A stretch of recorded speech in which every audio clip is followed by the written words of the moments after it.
এখন আমরা 27তম BCS এর প্রশ্নগুলো সলভ করব ম্যাথ অংশ। দেখুন 27তম BCS এর 1 নম্বর যে প্রশ্নটা ছিল এটা সমান্তর ধারার একটা প্রশ্ন ছিল।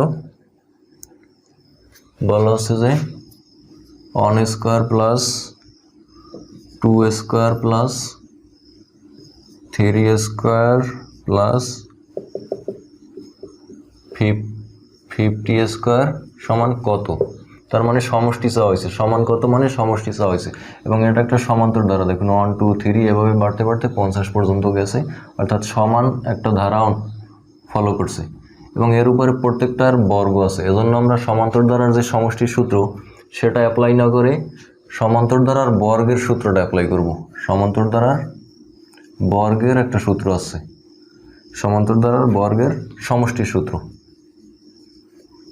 তো আমরা জানি সমান্তর ধারার বর্গের সমষ্টির যে সূত্রটা সেটা n into n plus 1 into twice n plus 1 divided by 6। এটা সমান্তর ধারার বর্গের সূত্র। এই যে এভাবে যদি বর্গ দেওয়া থাকে এবং ধারাটা যদি সমান্তর হয় এবং শেষে যদি সমষ্টি চাওয়া হয়, মানে কত মানে সমষ্টি, তো এই সূত্র আমরা অ্যাপ্লাই করব এবং এই সূত্র অ্যাপ্লাই করার পর ক্যালকুলেশন করলে উত্তর বের হয়ে আসবে। তো দেখুন এখানে n মানে কয়টা পদ, n মানে নাম্বার অফ যতগুলো সংখ্যা আছে সেটা। তো 50টা পদ আছে এখানে, তার মানে n এর মান হবে 50 ইন্টু n এর মান 50 plus 1 into 2 into 50 plus 1 divided by 6। তো এটা ক্যালকুলেশন করলে উত্তর চলে আসবে। দেখুন নিচে 6, 50 এই 50 আর 1 গুণ করলে হয় 51। এরপর এই 50 50 হয় 100 আর এর সাথে 101। এখন এই উপরে সবগুলো গুণ, নিচে এটা কাটাকাটি করলে অর্থাৎ এভাবে 50 গুণ 51 গুণ 101 এবং নিচে 6। তো এটাকে যদি আমরা কাটাকাটি করি এর উত্তর আসবে অনেক বড় উত্তর আসে এই প্রশ্নগুলো। অপশন থেকে উত্তরগুলো আপনারা বের করবেন। 42925 এটা এই প্রশ্নের উত্তর, অর্থাৎ এই সংখ্যাগুলোর সমষ্টি 42,925। তো এই ছিল 1 নম্বর প্রশ্ন। 2 নম্বর প্রশ্নে আমাদের বলা হয়েছে এক ব্যবসায়ী একটি পণ্যের মূল্য 25% বাড়ালো অথবা বর্ধিত মূল্য থেকে আবার 25% কমালো, সর্বশেষ মূল্য সর্বপ্রথম মূল্যের তুলনায় কত। বলছে একটা দ্রব্যের মূল্য দেওয়া আছে 100 টাকা, এখান থেকে সে 25% দাম বাড়াইছে, বাড়ানোর পর যে কয় টাকা হয়েছে তার উপরে আবার 25% ছাড় দিছে। তো এই যে সর্বপ্রথম মূল্য ছিল 100 টাকা এবং সর্বশেষ মূল্যের পার্থক্য কত টাকা হয়েছে। তো 100 টাকার উপরে যদি 25% দাম বাড়ানো হয় তাহলে 125 টাকা হবে মূল্য। 100 এর উপর 25% বাড়ালে 125 টাকা হয়। এরপর বলা হয়েছে যে আবার 25% সে কমাইছে, তার মানে 125-এর 25% কমানো মানে 75% বাকি আছে।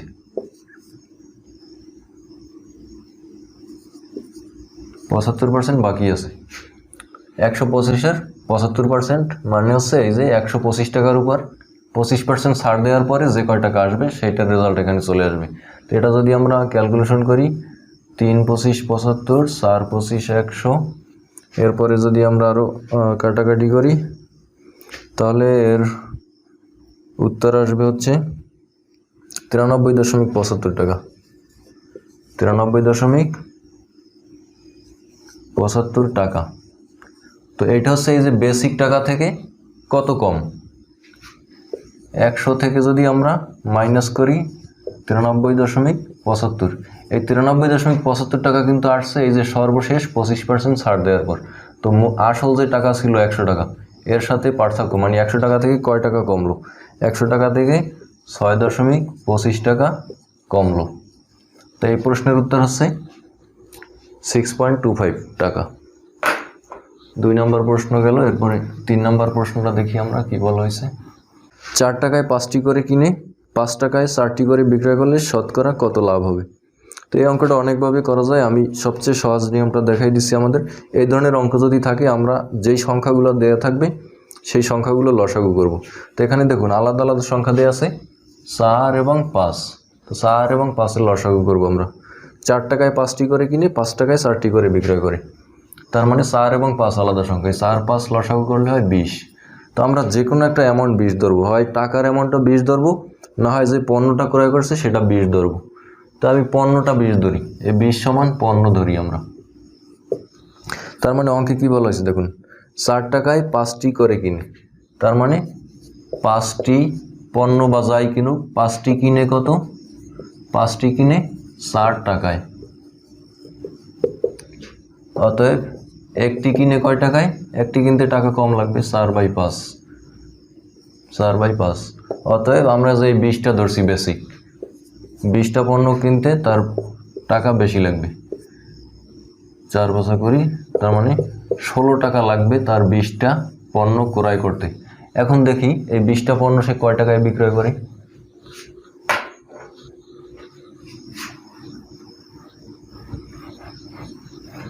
ষোলো টাকায় সে 20টা জিনিস ক্রয় করছে। এখন বিক্রয় করে, এখানে বিক্রয়ের কথা বলা হচ্ছে কি, যে 4টি বিক্রয় করে 5 টাকায়, 4টি বিক্রয় করে 5 টাকায়। অতএব একটি বিক্রয় করবে কত, কম টাকায়, 5/4। তো আমরা যে 20 বেসিক ধরছিলাম 20টি পণ্য, তার মানে 20টি পণ্য বিক্রয় করবে সে বেশি টাকায়, 4 5 20, তার মানে 25 টাকায় সে বিক্রয় করবে। তো 20টি পণ্য ক্রয় করছিল 16 টাকায় আর বিক্রয় করছে 25 টাকায়, তার মানে লাভ হয়েছে। তো শতকরা কত টাকা লাভ হয়েছে আমরা হিসাব করি। দেখুন লাভ হয় হচ্ছে ক্রয় মূল্যের উপর, সবসময় আমরা জানি। তো 16 টাকায় লাভ করছে সে কত, 16 টাকায় লাভ করছে কত, 16 আর 25-এর ব্যবধান কত, 4 আর 5 9 টাকা, মানে 16 টাকায় লাভ করছে 9 টাকা। অতএব 1 টাকায় লাভ করছে কত, 1 টাকায় লাভ করবে কম। অতএব 100 টাকায় লাভ করছে কত, এর সাথে 100 গুণ। তো এটা যদি আমরা ক্যালকুলেশন করি উত্তর হবে 56.52 টাকা। 100 টাকায় সে লাভ করবে, হ্যাঁ 56.25 টাকা, এটা হচ্ছে লাভ হবে। তো এই নিয়মটাই সবচেয়ে সহজ, যে লসাগু করে ডিফারেন্স সংখ্যাগুলো লসাগু করে যে রেজাল্ট আসবে সেইটা যে কোনো একটার বেসিক ধরবো, হয় টাকার বেসিক না হয় পণ্যের বেসিক। আর আদারওয়াইজ অঙ্কে যেভাবে দেওয়া আছে সেটা যদি আমরা করতে যাইতাম তাহলে অনেক ভগ্নাংশ আসতো। 4 নম্বর অঙ্কে কী বলা হয়েছে দেখুন, একটি কাজ 9 জন লোক 12 দিনে করতে পারে, অতিরিক্ত 3 জন লোক নিয়োগ করলে কাজটি কত দিনে শেষ হবে। অর্থাৎ 9 জন লোক আছে, পরে আরও 3 জন লোক বাড়াবে। তো 9 জনের লাগে 12 দিন, 9 জনের লাগে 12 দিন। অতএব একজনের লাগবে কয়দিন, এই যে একজনের কাজের ক্ষেত্রে কিন্তু বেশি লাগে, তার মানে একজনের বেশি লাগবে, 12 গুণ 9। তো এই 9 জনের সাথে আরও 3 জন লোক যদি বাড়াই আমরা, অতিরিক্ত 3 জন লোক নিয়োগ করলে কত দিনে শেষ হবে। তার মানে 9-এর সাথে 3 জন লোক বাড়াইলে 12 জন লোক হবে। তো 12 জনের, এই যে একজনের চেয়ে কম সময় লাগবে, তার মানে 12 ভাগ 12 কাটলে 9 দিন সময় লাগবে। 9 জনের লাগবে 12 দিন, 12 জনের লাগবে 9 দিন। তো এই প্রশ্নের উত্তর হচ্ছে 9। এরপর 5 নম্বর প্রশ্নটা পিতা পুত্রের অঙ্ক। পিতা মাতা ও পুত্রের বয়সের গড় 37, অর্থাৎ 3 জন পিতা মাতা এবং পুত্রের বয়সের গড় দেওয়া আছে 37। তার মানে তাদের বয়সের সমষ্টি হবে 3 দিয়ে গুণ, 3 সাথে 21, 3 3 9 10 11, 3 সাথে 21, 3 3 9 10 11, 111 বছর। এটা হচ্ছে 3 জনের বয়সের সমষ্টি। এরপর বলা হচ্ছে পিতা ও পুত্রের বয়সের গড় 35 বছর। পিতা ও পুত্রের বয়সের গড়, তার মানে এখানে মায়ের বয়সটা আর বলে নাই, মাকে বাদ দিয়েছে। তো পিতা ও পুত্রের বয়সের গড় 35 হলে তাদের সমষ্টি হবে 2 দিয়ে গুণ, 35 দুগুণে 70। তো এরপরে চাইছি কি আমাদের মায়ের বয়স কত। তো মায়ের বয়সটা তো এর ভিতরে আছে, এখানে নাই, তার মানে এইটা বিয়োগ দেবো এই তিনজনের বয়স থেকে। তো 70 থেকে 30, 40, 41 বছর মায়ের বয়স। হ্যাঁ, মায়ের বয়স 41 বছর। 5 নম্বর গেল। এরপর 6 নম্বর প্রশ্নে বলছে দেখুন, যদি x minus y whole square equal to 14 হয় এবং x y is equal to 2 হয়, তবে এক্স স্কোয়ার প্লাস ওয়াই স্কোয়ারের মান কত? তো এক্স স্কোয়ার প্লাস ওয়াই স্কোয়ারের মান চাইছে। আমরা এই এক্স স্কোয়ার প্লাস ওয়াই স্কোয়ারের সূত্রটা অ্যাপ্লাই করলেই এই প্রশ্নের উত্তর পেয়ে যাব।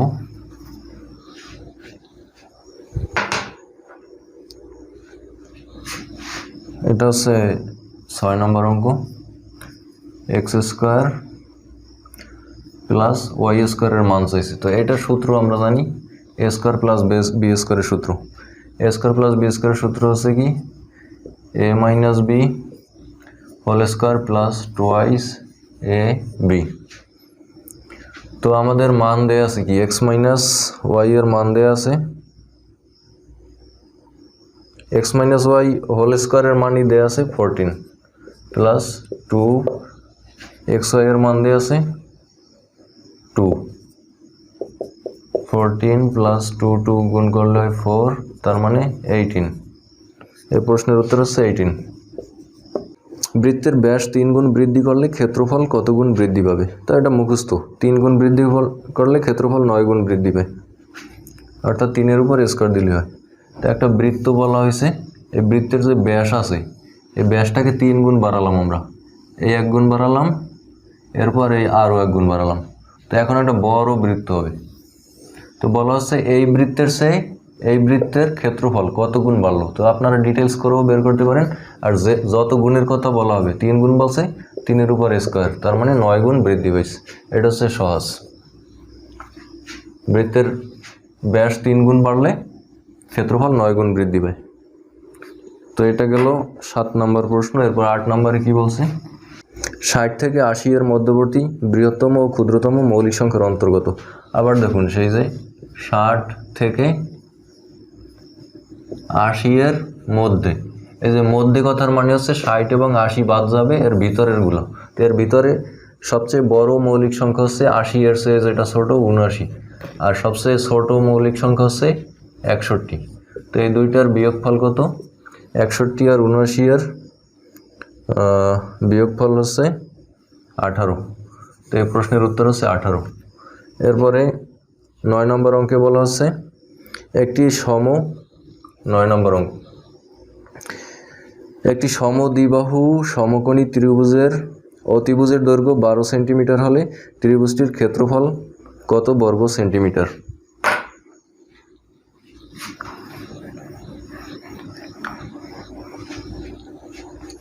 একটা সমদ্বিবাহু সমকোণী ত্রিভুজের কথা বলা হয়েছে।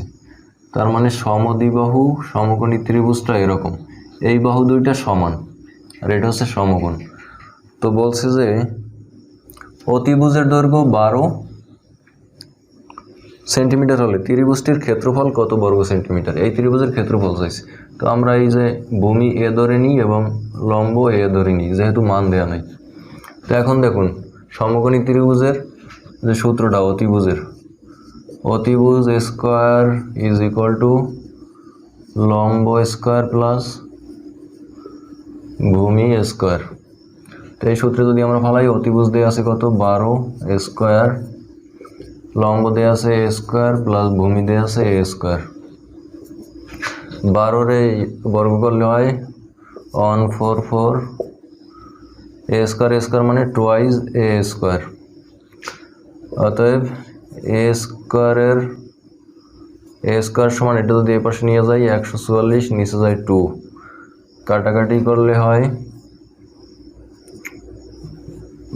70, 72, হ্যাঁ 72 হবে। তার মানে এ স্কোয়ারের মানটা দাঁড়ালো কি, অতএব এ স্কোয়ার ইকুয়াল টু 72। এরপরে দেখুন, এই যে সমকোণী ত্রিভুজের ক্ষেত্রফলের সূত্র হচ্ছে কি, আমরা জানি হাফ ইন্টু ভূমি গুণন উচ্চতা। আমাদের কাছে ক্ষেত্রফল চাওয়া হয়েছে, সমান হাফ, ভূমি দেয়া আছে কি এ, আবার উচ্চতা দেয়া আছে এ, তার মানে হাফ, এ 2 এতে হয় এ স্কোয়ার। তো এ স্কোয়ারের মান পাইছি আমরা 72। তার মানে হাফ ইন্টু 72, এই 2 দিয়ে 72 কাটলে হয় 36। তার মানে এই প্রশ্নের উত্তর হবে 36 বর্গ সেন্টিমিটার। এটা হচ্ছে 9 নম্বর প্রশ্ন। এরপর 10 নম্বর প্রশ্ন, এই বিসিএস এর সর্বশেষ প্রশ্নটা দেখুন। 10 নম্বর প্রশ্নে আমাদের বলা হয়েছে যে শিক্ষা সফরে যাওয়ার জন্য 2400 টাকায় বাস ভাড়া করা হলো। 2400 টাকায় একটা বাস ভাড়া করছে। এরপর বলা হচ্ছে যে প্রত্যেক ছাত্রছাত্রী সমান ভাড়া বহন করবে, ঠিক হলো, অর্থাৎ প্রত্যেকে সমান হারে ভাড়া দিবে। অতিরিক্ত 10 জন ছাত্রছাত্রী যাওয়ায় প্রতিজনের ভাড়া 8 টাকা কমে গেল, অর্থাৎ যেই কয়জন ছাত্র ছিল তার থেকে আরও 10 জন ছাত্র বেশি গেছে, পরবর্তীতে 10 জন ছাত্র আসছে। এই বেশি যাওয়ার ফলে হচ্ছে প্রথমে এক একজনের যেই কয় টাকা ভাড়া পড়ছিল, এই 10 জন বেশি যাওয়ার ফলে প্রত্যেকের আরও 8 টাকা করে ভাড়া কমে গেল, অর্থাৎ জনপ্রতি 8 টাকা ভাড়া কম পড়লো। বাসে কতজন ছাত্রছাত্রী গিয়েছিল? তো বাসে আমরা ধরি যে x জন ছাত্রছাত্রী গেছে। তো একজন ছাত্রছাত্রী যদি যায় তাহলে এই যে 2400 টাকায় বাস ভাড়া করলে প্রতিজনের কয় টাকা পড়ছে ভাড়া, x দিয়ে ভাগ, এটা হচ্ছে প্রতিজনের ভাড়া। এরপর বলছে যে 10 জন ছাত্র বেশি গেছে, তার মানে x প্লাস 10। তো এখন এক একজনের ভাড়া কত পড়ছে? এখন ভাড়া পড়ছে নিশ্চয়ই কম। যখন একজন ছিল তখন প্রতিজনের যে ভাড়া যেটা পড়ছে, 10 জন বাড়ার ফলে ভাড়া কমছে, তার মানে এই দুইটার ডিফারেন্স হচ্ছে 8 টাকা। তো এটা যদি আমরা এখন ক্যালকুলেশন করি উত্তর বের হয়ে আসবে, এবং এই প্রশ্নের উত্তর অপশন থেকেও আমরা টেস্ট করে বের করতে পারি। যেমন এই প্রশ্নের উত্তর হচ্ছে 60। তো দেখুন 2400 টাকায় বাস ভাড়া করছে, 60 জন ছাত্র মোট গেছে। তো 60 দিয়ে যদি আমরা এই 2400 ভাগ দিই, এটা হচ্ছে যে শেষে 10 জন অ্যাড হয়েছে, এই 10 জন সহ। তো এই 0 0 কাটা গেলে 6 4 7 24, অর্থাৎ সর্বশেষ এক একজনের 40 টাকা করে পড়ছে। কিন্তু বলা হয়েছিল যে এই 10 জন আসার আগে 8 টাকা বেশি পড়ছিল, যেহেতু 8 টাকা কমে গেছে, তার মানে এর লগে 8 যদি যোগ করি আমাদের ভাড়া পড়ার কথা ছিল 48 টাকা করে। তো এই 60 জন থেকে যদি আমরা 10 জন বাদ দিই, অর্থাৎ শেষে এসে তো 10 জন এই 60-এর সাথে যোগ হয়েছিল, এই যোগ হয়েই তো 60 হয়েছে। তার মানে 60 থেকে 10 জন বাদ দিলে স্টুডেন্ট গেছে 50 জন। তো 50 জনের ভিতরে যদি 2400 টাকা ভাগ দিই, কত পড়ে এক একজনের মাথায়? দেখুন 5 4 5 20 5 8 40, এই দেখুন 48 টাকা করে পড়ছিল, তার মানে মিলে গেল। তো এখান থেকে অপশন থেকে আমরা খুব সহজেই উত্তর বের করতে পারি। বাকি অপশনগুলো টেস্ট করলে দেখবেন মিলবে না।